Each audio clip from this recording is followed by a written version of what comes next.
Palavra da Verdade, com Hernandes Dias Lopes. Abra sua Bíblia comigo, por gentileza, no livro de Apocalipse, capítulo 20. Apocalipse, capítulo 20, versos de 1 a 15. Apocalipse 20, de 1 a 15. Eu queria que você acompanhasse comigo a leitura e, lido o texto, permanecesse com a sua Bíblia aberta. Está escrito o seguinte: Então vi descer do céu um anjo, tinha na mão uma chave do abismo e uma grande corrente. Ele segurou o dragão, a antiga serpente, que é o diabo, Satanás, e o prendeu por 1000 anos. Lançou-o no abismo, fechou-o e pôs selo sobre ele, para que não mais enganasse as nações até se completarem os 1000 anos. Depois disto, é necessário que ele seja solto pouco tempo. Vi também tronos, e nestes sentaram-se aqueles aos quais foi dada a autoridade de julgar. Vi ainda as almas dos decapitados, por causa do testemunho de Jesus, bem como por causa da palavra de Deus, tantos quantos não adoraram a besta, nem tampouco a sua imagem, e não receberam a marca na fronte e na mão, e viveram e reinaram com Cristo durante 1000 anos. Os restantes dos mortos não reviveram, até que se completassem os 1000 anos. Esta é a primeira ressurreição. Bem-aventurado e santo é aquele que tem parte na primeira ressurreição. Sobre esses, a segunda morte não tem autoridade. Pelo contrário, serão sacerdotes de Deus e de Cristo e reinarão com ele os 1000 anos. Quando, porém, se completarem os 1000 anos, Satanás será solto da sua prisão e sairá a seduzir as nações que há nos 4 cantos da terra, Gog e Magog, a fim de reuni-los para a peleja. O número dessas é como a areia do mar. Marcharam então pela superfície da terra e sitiaram o acampamento dos santos e a cidade querida. Desceu, porém, fogo do céu e os consumiu. O diabo, o sedutor deles, foi lançado para dentro do lago de fogo e enxofre, onde já se encontram não só a besta, como também o falso profeta, e serão atormentados de dia e de noite pelos séculos dos séculos. Vi um grande trono branco, e aquele que nele se assenta, de cuja presença fugiram a terra e o céu, e não se achou lugar para eles. Vi também os mortos, os grandes e os pequenos, postos em pé diante do trono. Então se abriram livros. Ainda outro livro, o livro da vida, foi aberto. E os mortos foram julgados, segundo as suas obras, conforme o que se achava escrito nos livros. Deu o mar os mortos que nele estavam. A morte e o além entregaram os mortos que neles havia. E foram julgados, um por um, segundo as suas obras. Então, a morte e o inferno foram lançados para dentro do lago de fogo. Esta é a segunda morte, o lago de fogo. E se alguém não foi achado inscrito no livro da vida, esse foi lançado para dentro do lago de fogo. Pois bem, amados irmãos, eu gostaria então de tratar deste tema com vocês, o milênio e o juízo final.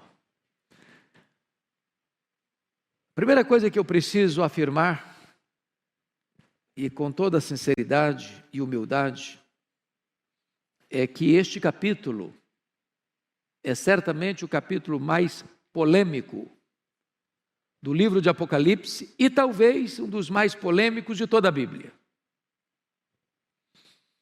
A segunda coisa que eu preciso afirmar, a título de introdução, é que não há consenso entre o povo evangélico, o povo cristão, a igreja protestante, acerca do entendimento desta passagem. Por exemplo, os chamados pré-milenistas entendem que o milênio relatado neste capítulo sucede cronologicamente ao registro do capítulo 19, que fala da segunda vinda de Cristo. Portanto, esse texto seria um fato posterior à segunda vinda.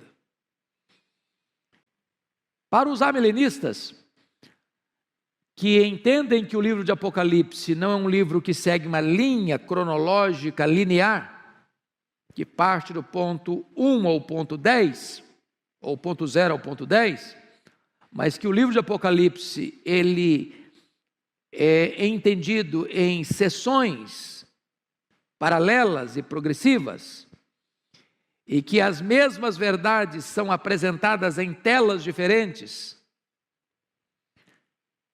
E nós teríamos 7 sessões paralelas, quais sejam: capítulo 1 a 3, os 7 candeeiros, capítulos 4 a 7, os 7 selos, capítulos 8 a 11, as 7 trombetas, capítulos 12 a 14, o quarteto do mal, o dragão, o anticristo, o falso profeta e a Babilônia, capítulos 15 e 16, as 7 taças da ira de Deus, capítulos 17 a 19, a queda do quarteto do mal por ordem inversa, e capítulos 20 a 22, a cena do reinado das almas, a prisão de Satanás e o juízo final, e os novos céus e a nova terra. De tal forma que, na perspectiva milenista, o capítulo 20 não sucede cronologicamente ao 19, mas retorna à primeira vinda de Cristo. Como o capítulo 11, por exemplo, encerra com a segunda vinda, e o capítulo 12 começa com o nascimento de Cristo. Então, é preciso entender que, para a perspectiva que eu vou abordar com os meus amados irmãos, o milênio não é algo que sucederá à segunda vinda, mas o milênio ocorre como um número simbólico que é uma descrição de todo o período entre a primeira e a segunda vinda de Cristo. A interpretação de um milênio literal enfrentaria algumas dificuldades que eu gostaria de levantar. Primeiro, nós não encontramos essa ideia em nenhum dos 4 evangelhos, nós não encontramos essa ideia em nenhuma das cartas de Paulo, nós não encontramos essa ideia em nenhuma das cartas gerais, nem no livro de Hebreus, nem em Tiago, nem em Pedro, nem em João, nem em Judas. Portanto, a ideia de um milênio literal não é respaldada pelo Novo Testamento, apenas aparece aqui em Apocalipse 20. Segundo, o milênio fala de Cristo reinando fisicamente neste mundo. Essa é a ideia que se tem de milênio, quem pensa no milênio literal. Mas a Bíblia toda nos informa que o reino de Cristo não é político, não é físico, não é terrenal, mas é um reino espiritual. O meu reino não é deste mundo, disse Jesus. Terceiro, a ideia de um milênio na terra restabelece a ideia da preeminência dos judeus e reintroduz aquela distinção entre judeus, Israel e igreja. E parece-nos que é muito claro isso, e está posto isso lá em Efésios capítulo 2, que agora não tem mais essa distinção entre Israel e igreja. O Senhor Jesus só tem uma noiva, só tem uma igreja, só tem um rebanho, só tem um corpo. Ele é formado de judeus e gentios. Então não tem essa ideia de restabelecer Israel, como se a igreja fosse apenas um parênteses na história. Quarto, a ideia do milênio terrenal ensina que haverá pelo menos 2 ressurreições, uma de crentes antes do milênio e a outra de ímpios depois do milênio. E parece-nos que está absolutamente claro na Bíblia que a ressurreição é única, de crentes e descrentes, porque está posto lá em João 5, 28 e 29, que os mortos ouvirão a sua voz, e sairão dos túmulos, uns para a ressurreição da vida, outros para a ressurreição do juízo. Quando isso se dará? Na segunda vinda de Cristo.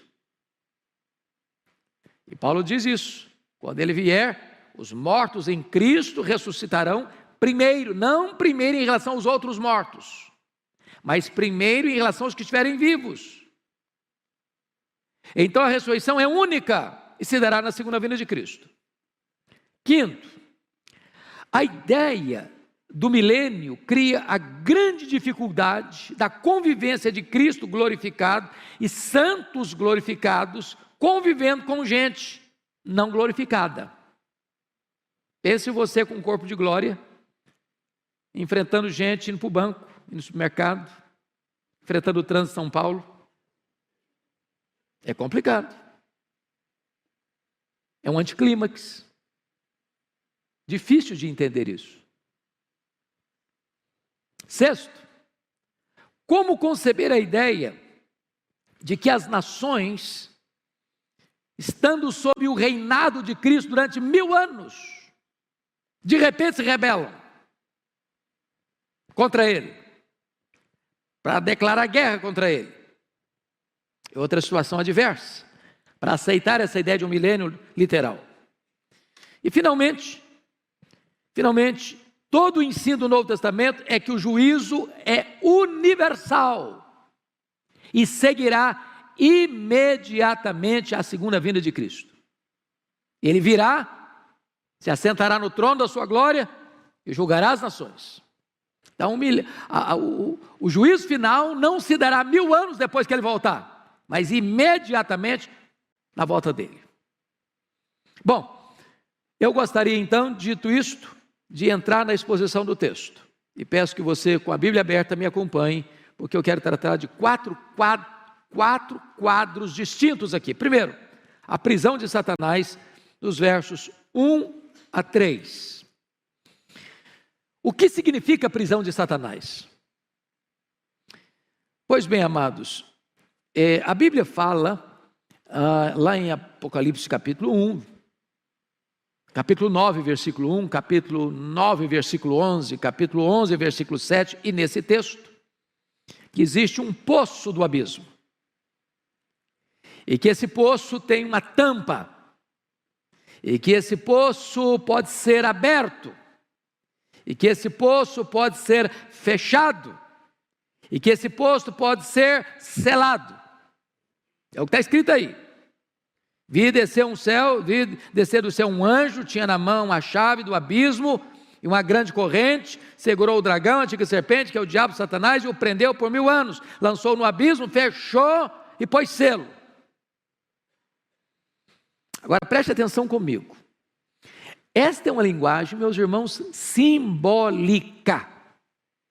Como praticamente todo o livro de Apocalipse é um livro de símbolos, de imagens, visuais. Você não pode pensar numa besta, por exemplo, com 7 cabeças e 10 chifres. Desenha isso, veja o que vira. Então, são símbolos que têm significados. Se o diabo é um espírito, ele é, porque os anjos são espírito, e o diabo é um anjo caído. Você não prende um espírito com a corrente. Você não prende um espírito e bota uma tampa. O que significa isso? Significa que esse ser maligno, que é o diabo, que é Satanás, que é a antiga serpente, ele tem sua autoridade e seu poder restringidos. Essa é a ideia da prisão de Satanás.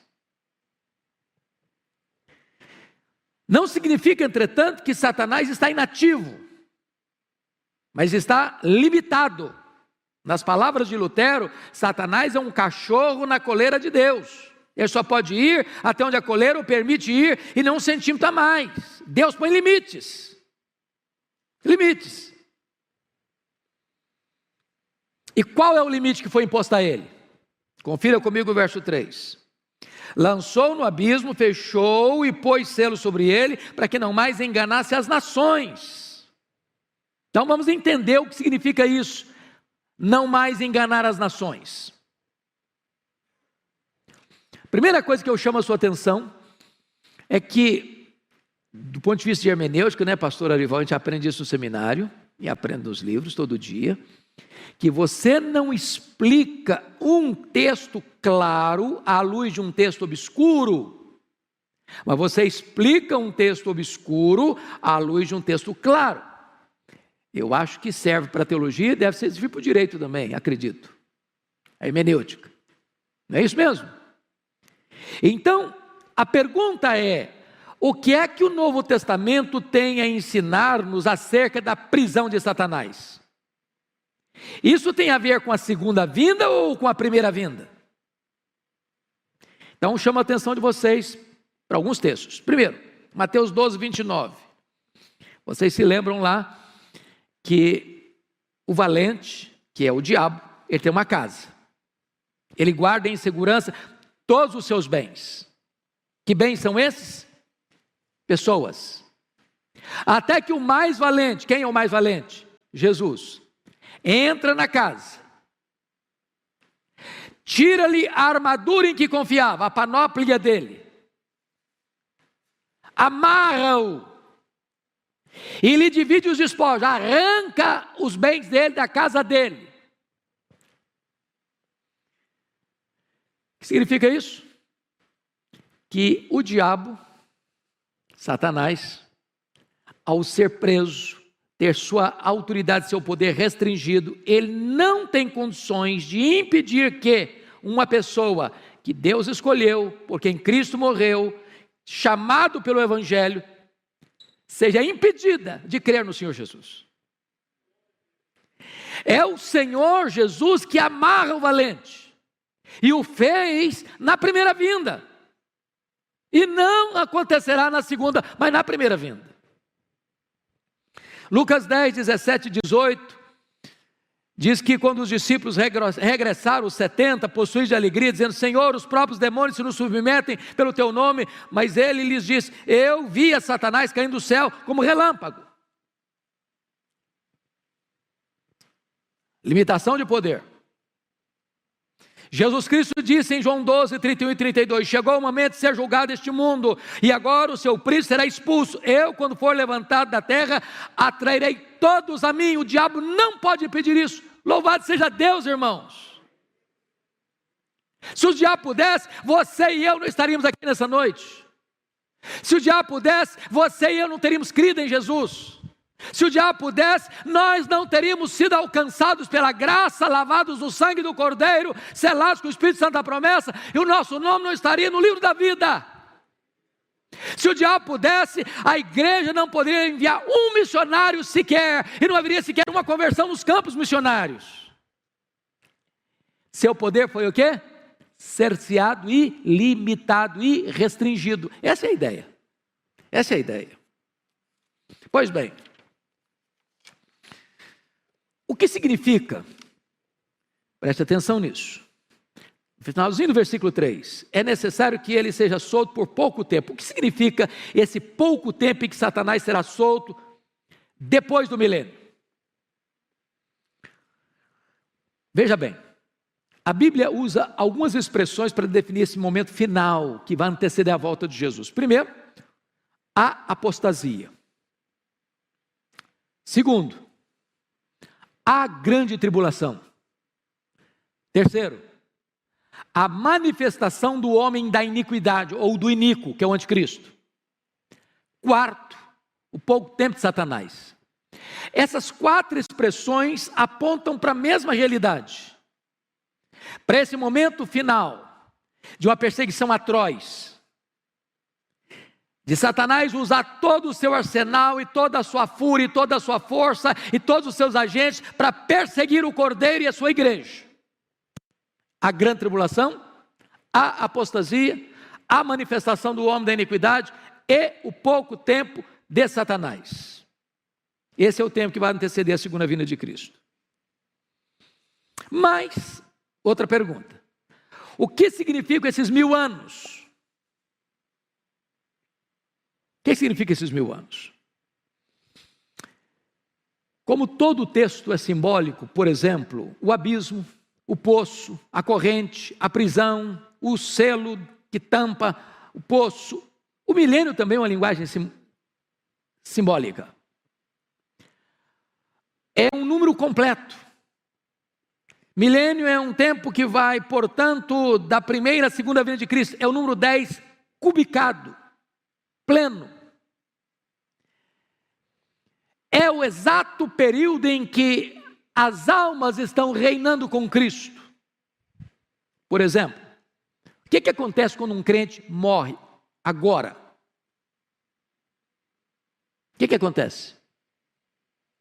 Primeiro texto, para pensar com vocês, 2 Coríntios 5:8. Morrer é deixar o corpo e habitar com o Senhor. Segundo texto, Filipenses 1:23. Morrer é partir para estar com Cristo, o que é incomparavelmente melhor. O que Jesus Cristo disse para o ladrão à sua direita que se arrependeu, ainda que não 1/10 hora da vida? Hoje mesmo estarás comigo no paraíso. Então, quando um crente morre, diz Hebreus que o seu espírito é aperfeiçoado para entrar na glória. Nesse exato momento, a alma começa a reinar com Cristo no céu. Você sabe disso. O corpo foi feito pó, é pó e volta ao pó, é matéria. Mas a Bíblia diz que Deus soprou nas narinas daquele boneco de barro o fôlego da vida e ele passou a ser alma vivente. O que é a morte? A palavra morte significa separação. Quando uma pessoa morre, o que acontece? A alma dela, ou o espírito dela, separa do corpo. O corpo era pó, volta ao pó. Esta alma sobrevive sem o corpo não sobrevive sem a alma. A alma não é aniquilada, a alma não desencarna e reencarna de novo, a alma não vai para purgatório, a alma não fica dormindo. A alma do crente imediatamente vai para o céu e começa a reinar com Cristo. Nós chamamos esse período de período intermediário. O que é período intermediário? Que vai da morte à ressurreição. Está lá no céu. O Abel, por exemplo, foi o primeiro a morrer, só a alma dele está lá. O corpo dele está não. O corpo dele aguarda a segunda vinda de Cristo para ressuscitar. E de todos os demais. Então, esses 1000 anos, meus amados irmãos, é o período completo entre a primeira e a segunda vinda de Cristo. Vamos para o segundo ponto agora, o reinado dos salvos com Cristo no céu. Já estamos entrando nele, vamos de novo. Versículos 4-6, confira comigo, versículo 4, por favor. Vi também tronos, e nesses sentaram-se aqueles os quais foi dada a autoridade de julgar.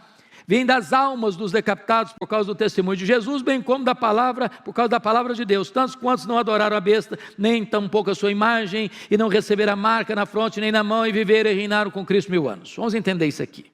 Vi tronos. A palavra tronos, irmãos, preste bem atenção no que eu vou lhes dizer. Aparece no Novo Testamento 67 vezes. No Novo Testamento. A palavra trono aparece só em Apocalipse 47 vezes.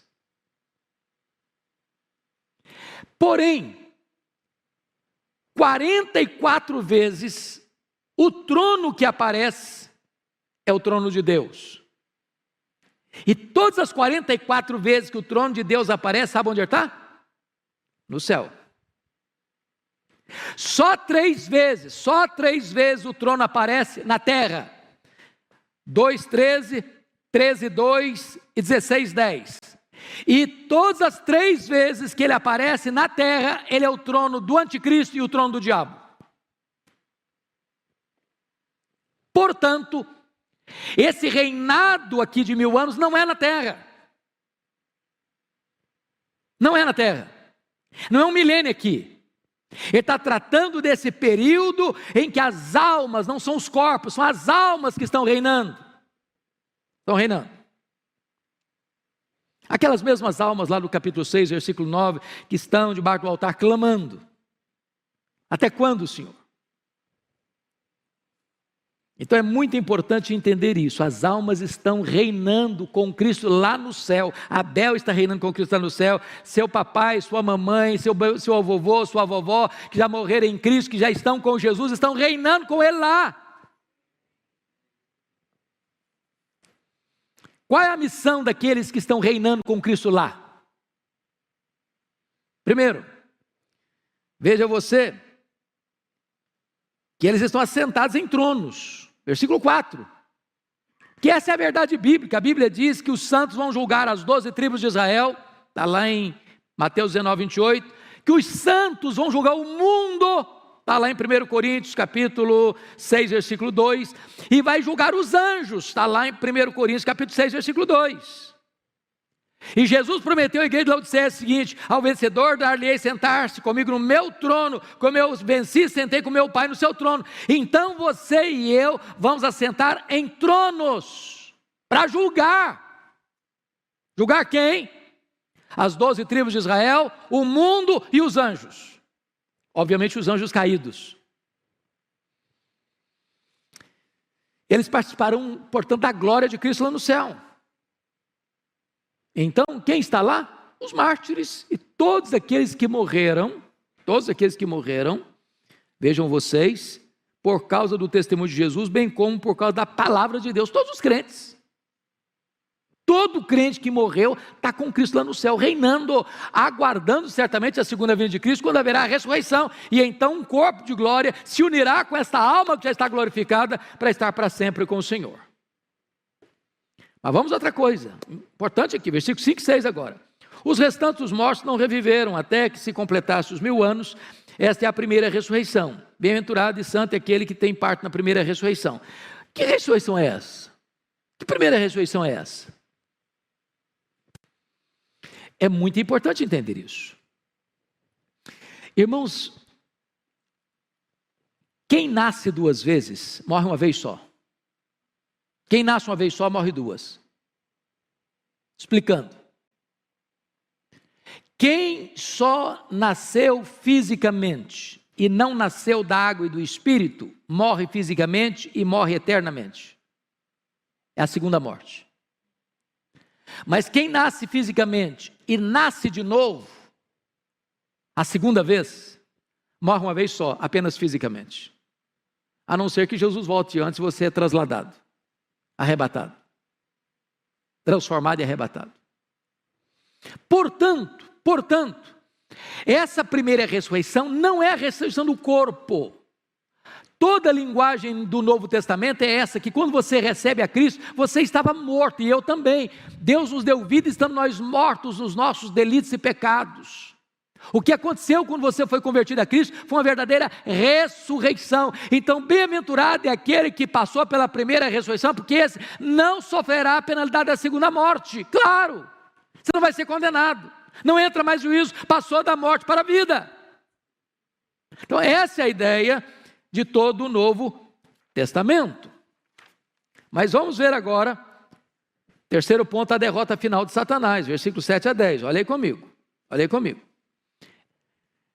Quando, porém, se completarem os 1000 anos, Satanás será solto da sua prisão, e sairá e seduzirá as nações que há nos 4 cantos da terra, Gog e Magog, a fim de reuni-las para a peleja. Num dessas é como a areia do mar. Então marcharam então pela superfície da terra, sitiaram o acampamento dos santos, a cidade querida, desceu porém fogo dos céus e consumiu. Vamos entender uma coisa aqui. Há 3 descrições dessa batalha no livro de Apocalipse, capítulo 16, 14 a 21, capítulo 19, 19 a 21 e 27 a 10. Não são 3 guerras diferentes, é a mesma guerra, é a guerra do Armagedon, é a guerra final. São telas diferentes, descrevendo o mesmo fato. O que esse texto está querendo dizer? É que antes de Jesus voltar, irmãos, não esperem num otimismo irreal que o mundo vai melhorar, que nós vamos viver aqui num shopping center, com ar-condicionado. A coisa está pegando, e vai pegar mais.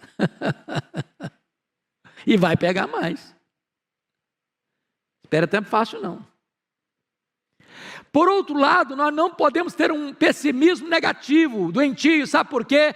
Porque a vitória já está garantida.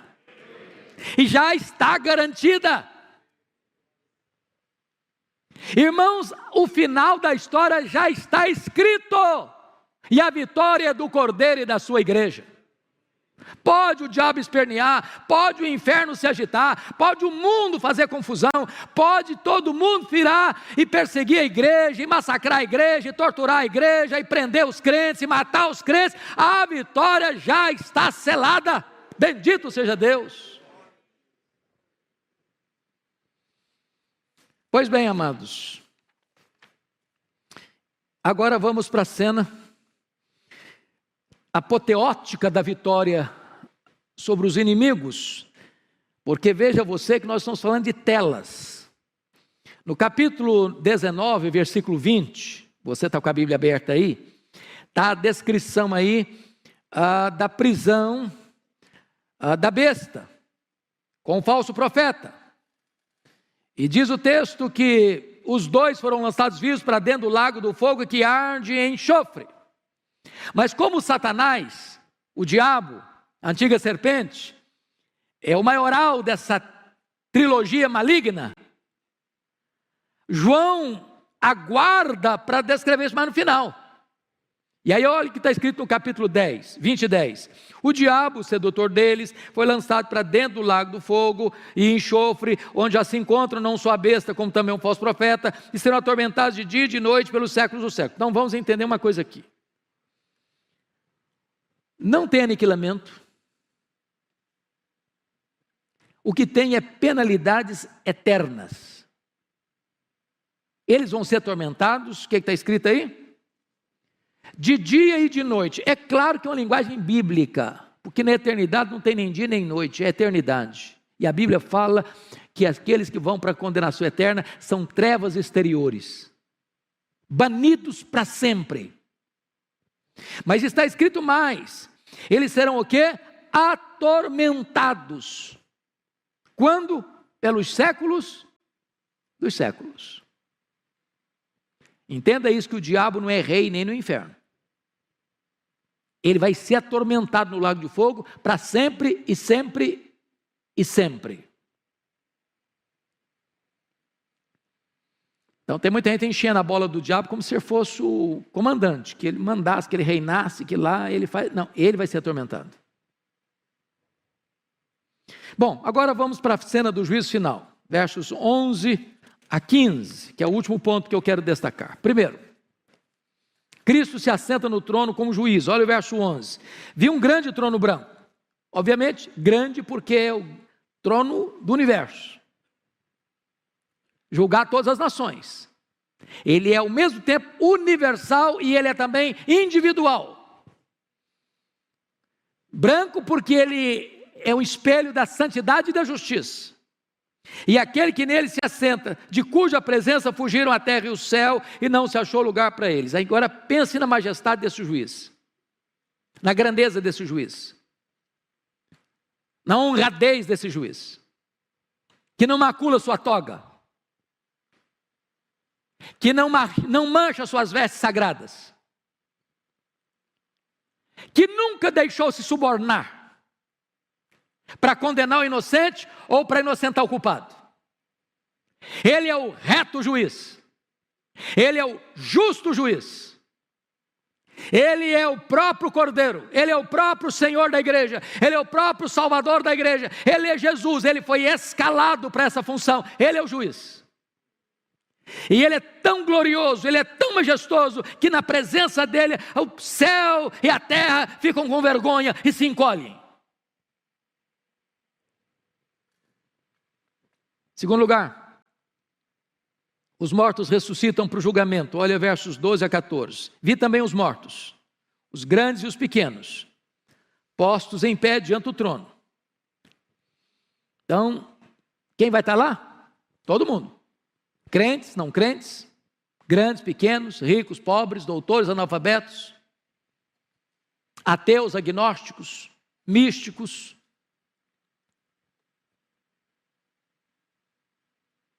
filósofos, pensadores, religiosos, todos estarão lá, de pé, para escutar a sentença. Que mais? Confira comigo. Então se abriram livros, E ainda outro livro, o livro da vida foi aberto, e os mortos foram julgados segundo as suas obras, conforme o que se acha escrito no livro. Então, vamos entender isso aqui, meus irmãos, vamos entender isso aqui. É universal, mas é individual. Cada um vai ser julgado com justiça, porque é o que estiver escrito nos livros. Não vai ter invencionice lá, não vai ter acusação falsa lá, não vai ter, não, mas não é bem assim, não foi isso que aconteceu. Está escrito. Está escrito. O que está escrito? O que está registrado lá nesses livros que vão ser abertos? Primeiro, as nossas palavras. Vamos dar conta no dia do juízo por todas as palavras frívolas que proferimos. Nesse quesito, quem se salva? Ninguém. Deixa eu só fazer um checklist breve e rápido aqui. Alguma vez você já falou mal dos outros? Já espalhou fake news também? Você já xingou alguma vez? Já contou alguma piadazinha meio sem graça? Ficou com vergonha depois, mas contou? Já se destemperou emocionalmente, já perdeu o controle emocional, já falou asneira? Bom, se você falar para mim que nunca, eu vou duvidar da sua honestidade. Então, nesse quesito, culpado. Segundo quesito, vai estar escrito lá no livro. Nossas obras. O que você fez? Seu pai não viu, sua mãe não viu, sua mulher não viu, seu marido não viu, seus filhos não viram, seus amigos não viram, seu pastor não viu, sua igreja não viu, nem a lei viu. Você fechou a porta do quarto, apagou a luz. Mas Deus estava lá. Está escrito. Você não lembra mais, mas está escrito. Apagou da minha memória, mas está escrito. Terceiro, então nesse quesito, quem se salva? Ninguém. Terceiro quesito do julgamento. As nossas omissões. Se você sabe que deve fazer o bem e não faz, você está pecando. Diz a Bíblia que se você guardar toda a lei e tropeçar num único ponto, você é culpado da lei inteira. Sabe por quê? Porque a lei exige de você perfeição. Perfeição. Maldito é aquele que não perseverar em toda a obra da lei para cumprir. Então você está dentro da sua casa, não falando mal de ninguém, não fazendo mal para ninguém, cometendo um pecado de omissão. Nesse quesito, todos culpados. Quarto elemento do julgamento, os livros vão ser abertos. Os nossos pensamentos. Deus vai julgar o segredo do coração dos homens. Passam pela sua cabeça mais de 10 mil pensamentos por dia. E se Deus quisesse nesta noite fazer o que fez lá na época de Daniel e botar nessa tela ali o que você e eu pensamos essa semana, nós sairíamos daqui com a cara coberta de vergonha. Nesse quesito, culpados. Qual é a pessoa que vai ser salva pelas obras? Quem vai ser salvo pelas obras? Ninguém. Ninguém. Mas veja você que então esse julgamento é o quê? Justo. Ninguém vai poder se espernear no tribunal de Deus. Não, eu mereço. Não, eu pratiquei o que é certo. Eu não mereço ir para o inferno. Não, merece sim. Merece sim. É justo. Não vai se tirar o mérito de ninguém. Mas todos são culpados. Todos pecaram e destituídos estão da glória de Deus. Então, vejam vocês que o critério para a salvação qual é? Leia comigo, por favor, versículo 15, vamos juntos? E se alguém não foi achado, escrito no livro da vida, esse foi lançado para dentro do lago de fogo. Mas vamos ler o texto na outra perspectiva. Se alguém foi achado inscrito no livro da vida, esse não foi lançado para dentro do lago do fogo. Bendito seja Deus. Mas como é que o seu nome vai aparecer no livro da vida? É por aquilo que você fez? Não. É por aquilo que Deus fez por você em Cristo Jesus. Você foi salvo pela graça, eu fui salvo pela graça, nós fomos salvos pela graça. Então, antes da fundação do mundo, Deus já sabia isso, seu nome estava lá.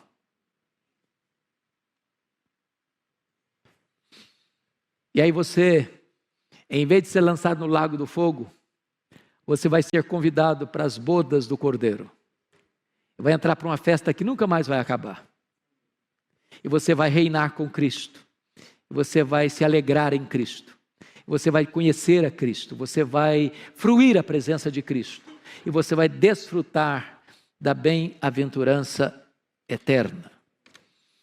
Mas eu quero concluir olhando com você o versículo 14. Então a morte e o inferno foram lançados para dentro do lago do fogo de enxofre, ou melhor, para dentro do lago de fogo. Esta é a segunda morte, o lago de fogo. Como é que você vai entender isso? A morte é o estado, e o Hades e o inferno, ou Hades, é o lugar. A morte é o estado, o Hades, o inferno, é o lugar. A Bíblia diz que a morte é o último inimigo a ser vencido. E o inferno aqui, que é Hades, preste bem atenção nisso, é exatamente o lugar onde os ímpios são atormentados no estado intermediário. Lembra lá da parábola que Jesus contou, Lucas 16? E o rico, no inferno, estando em tormento, clamou: Pai Abraão, manda Lázaro que molhe o dedo em água e bota aqui na minha língua para refrescar-me. Depois da segunda vinda e do juízo, não haverá mais separação entre corpo e alma, nem no céu, nem no inferno. E a vitória de Cristo sobre os seus inimigos será completa e final. Quem vai estar lá? 19 e 20, o anticristo e o falso profeta. 20 e 10, quem vai estar lá? O diabo. Quem vai estar lá?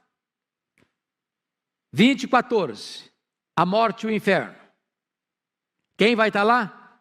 Finalmente, 20 e 15, todo aquele cujo nome não está escrito no livro da vida. Os que não creram. A próxima cena do juízo é esta: de novo céu e nova terra, os quais habita a justiça. O tabernáculo de Deus vem habitar com o povo, com o seu povo, e nós estaremos para sempre com o Senhor, desfrutando das bem-aventuranças eternas.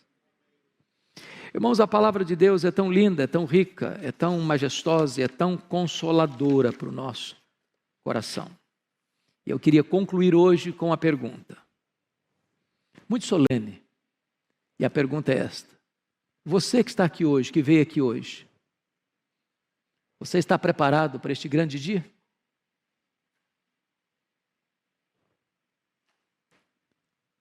De que lado você estará naquele dia? Segunda pergunta: hoje, agora, você já está debaixo do sangue do Cordeiro? Ou ainda você está debaixo do peso e condenação dos seus pecados? Terceira colocação: hoje é o tempo oportuno.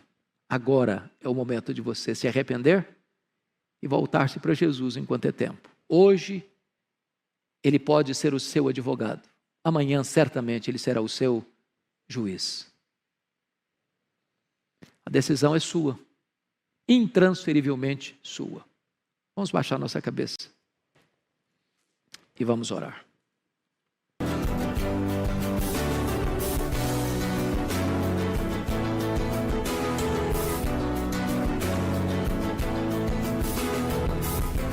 Palavra da Verdade, com Hernandes Dias Lopes.